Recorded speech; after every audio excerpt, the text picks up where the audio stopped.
Hey, what's up, y'all? Y'all know what time it is. It's Wednesday. It's 6 o'clock. So you know what that means. I'm dropping this content just for you. And this week, I am talking to you guys about how to not survive. I don't want you to just survive, but I want you to thrive during this holiday season. I know we're just a few days away from Christmas. Y'all been doing the shopping, getting gifts together, wrapping gifts, figuring out if you're going to put it under the tree early or you're going to wait until Christmas Eve and put it out there the night before Christmas. I know y'all doing all that. I know what y'all got going on. I am actually at the house. I've been in vacation mode for the last week.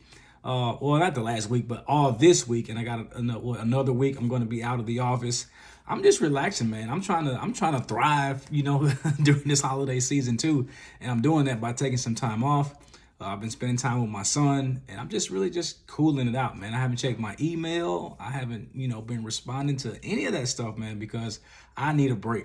And this is that time of the year where I get to the break. And so today I'm going to be on here for a few minutes talking to you guys about, how not to survive, but to thrive. I posted that earlier this week, those 5 tips. Y'all really been engaging me with that on LinkedIn, Facebook, and Instagram. I appreciate the love for that. And I appreciate you guys always letting me know that how those posts are actually helping you, because that's why we're doing it.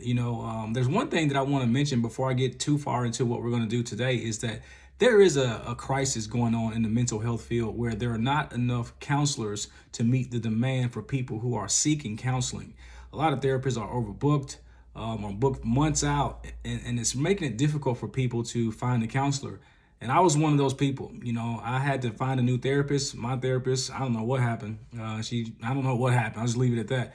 And so I found myself in a situation where I had to find a new therapist, and it took me months to find a therapist. It really has literally been months, but I have been able to find a therapist.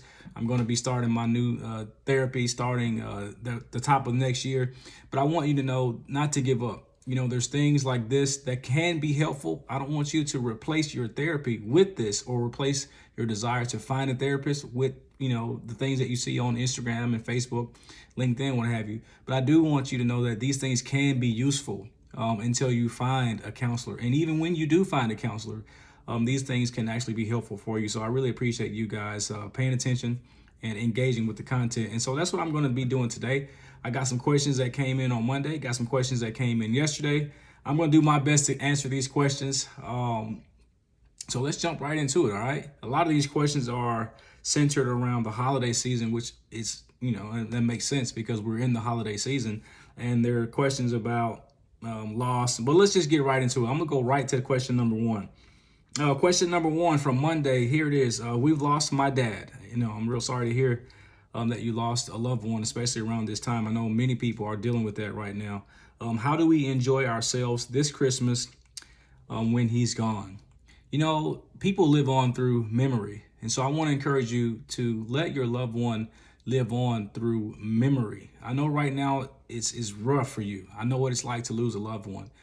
So I know it's rough right now, but to the best of your ability, try to let your loved one live on through your positive memories of them. Share stories, or just be in the comfort of your family. I remember what it was like that first holiday season when I lost my loved one, and it was hard. But we were able to get through it because we were there for each other. We all knew what we were going through, and we were just there for each other. So I would encourage you to surround yourself with people who love you. Surround yourself with people who are not going to make you feel uncomfortable, because they understand the situation. They're not asking you a whole lot of questions. But just, try to surround yourself with people who love you and try to let your loved one live on through positive memories that you have. That's a tough one right there. I mean, I really feel for that person. Number 2, my parents are divorced. I'm 18. I'm just so mad. How do I deal with both households? I think it's important to let your parents know how you feel. Your parents need to know how you feel. I wouldn't expect you to think that they're going to do anything differently, but at least let them know how you feel. Hopefully they can receive that. Hopefully they will give you a safe space to share that. And so that's what I would do. I would try to, let both parents know, hey, this is how I'm feeling right now. I don't really like this, and again, don't expect anything to change because that decision has already been made. But at least you got it off your chest. At least you found a space to share that. And if that's not enough for you, after the holidays over, I would say reach out to your therapist to help you process those feelings. Maybe there's some resentment there on both sides. Maybe there's resentment on towards one parent and not the other. I'm not sure what the difficulty is, but I think it starts with expressing how you feel to both sides. And then if that's not getting you where you want to be, I say try processing that with a therapist after the holiday season's over. All right. So number 3 from Monday, what new traditions can we implement? Oh, so yeah, I mean, implementing new traditions is, it's varied. You can do any number of things. I'm like a person I'm not really traditional, to be honest.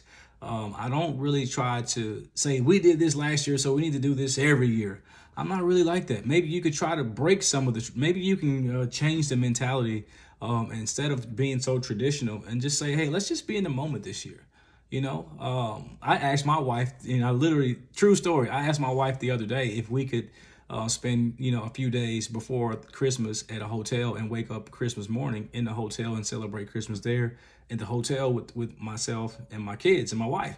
She wasn't feeling it because, I got small kids and that's kind of like more stress inducing than anything. But that's just an example of trying to do something different. I think it was once best said that, traditions are frozen legacy, things that are like other people did, but it's just frozen there. You're stuck. And sometimes traditions don't always work. But if you are a person that is traditional, that likes to do those traditional things that your family does every year, keep doing it by all means. Don't let me discourage you from doing that. But if you are a person that's looking for new traditions, I would say let's think about it a little different. Let's try to just be in the moment. Instead of creating a new tradition, let's just go to the park today. Or let's go on a hike.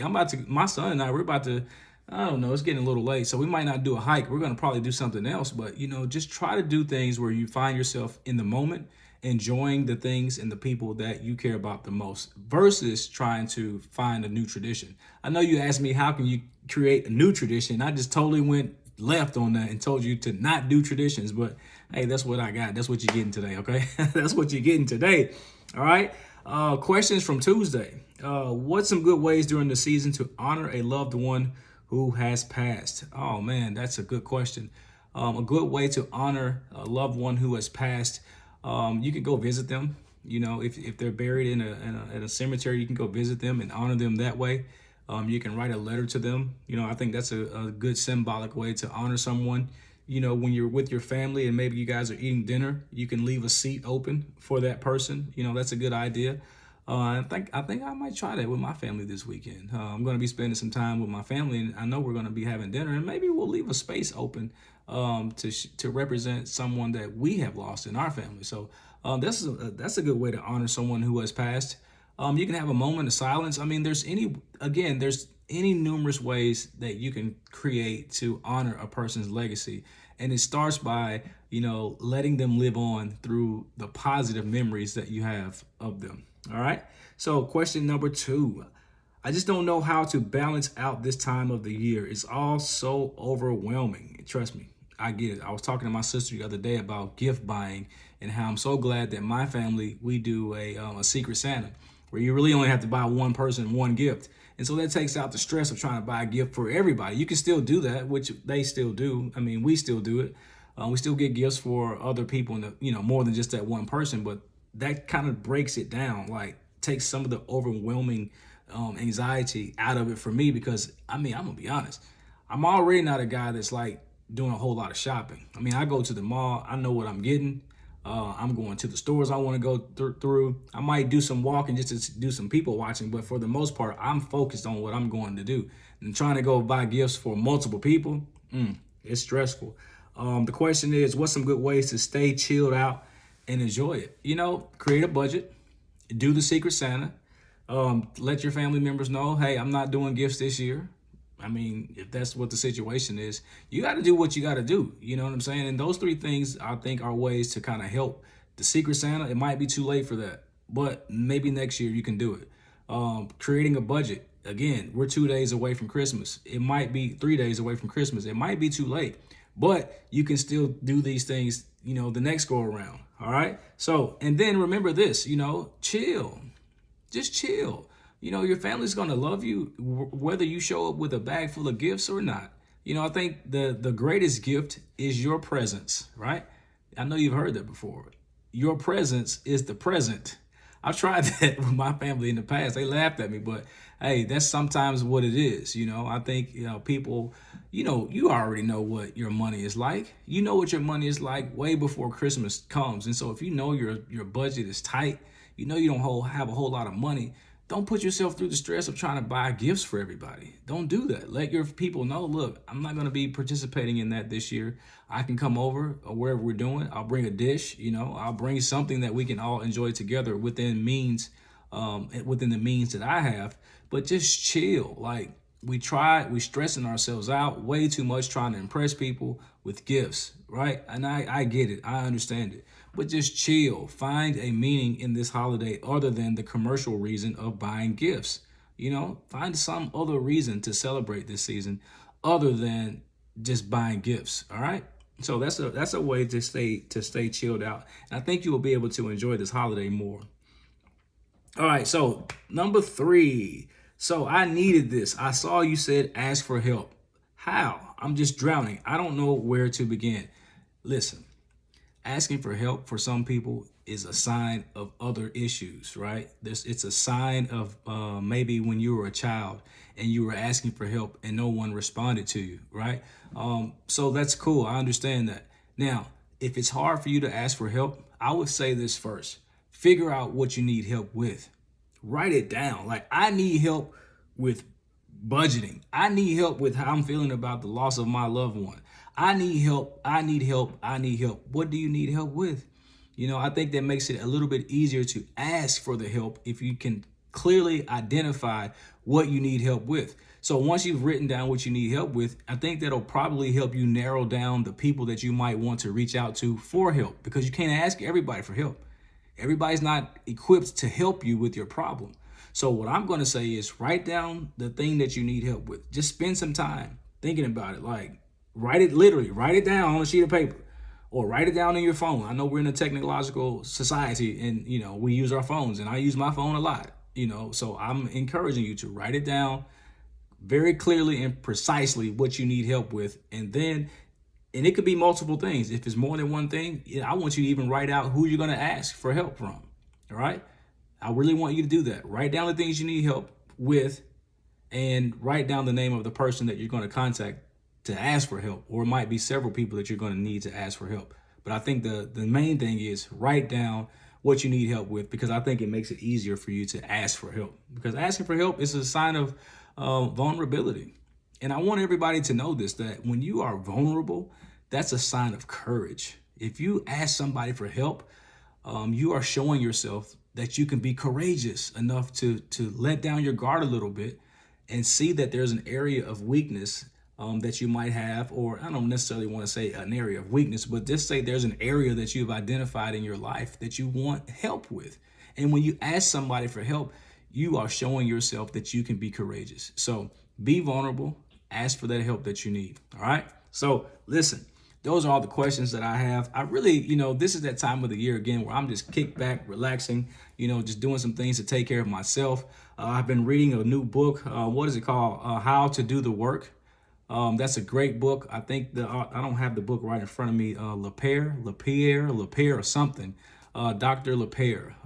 I don't know. Y'all know I'm always telling y'all to fact check me. Find out the name of the author and let everybody know what it is. In fact, I'll probably just post it in the bottom of this post. But How to Do the Work. It's a book.